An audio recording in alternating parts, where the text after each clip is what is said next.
విత్తనము వేస్తున్నావు, ప్రతిఫలము చూడట్లేదు. విత్తనం వేస్తున్నావు, ఆశీర్వాదం చూడట్లేదు. విత్తనం వేస్తున్నావు, పంటను చూడలేదు. అయ్యా, కన్నీటితో వేడుచున్నావు, చెమటతో వేస్తున్నావు, విత్తనం వేస్తున్నావు, ఏ రోజు కూడా దాని పండును తినలేదు, ఆ ఆకును నువ్వు చూడలేదు. కానీ ప్రభు అంటున్నాడు, నేను నీ పక్షమున నిలబడి ఈ అన్యులందరూ చూసి నిన్ను అవమానపరుస్తున్నారు. నీ పంటను చూసి, ఎండిపోయిన నీ పంటను చూసి, ఎండిపోయిన నీ కుటుంబాన్ని చూసి, ఎండిపోయిన నీ పిల్లల్ని చూసి, ఎండిపోయిన నీ వ్యాపారాన్ని చూసి, ఎండిపోయిన నీ ఆరోగ్యాన్ని చూసి నవ్వుతున్నారు కదా.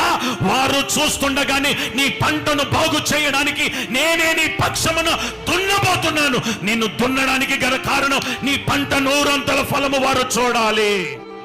అన్యజనులు చూడాలి, నామకార్థులు చూడాలి, బంధువులు చూడాలి, రక్త సంబంధులు చూడాలి, నేను అవమానపరిచిన వారు చూడాలి, నేను హేళన చేసిన వారు చూడాలి, నువ్వు పనికి రావు అన్నవారు చూడాలి.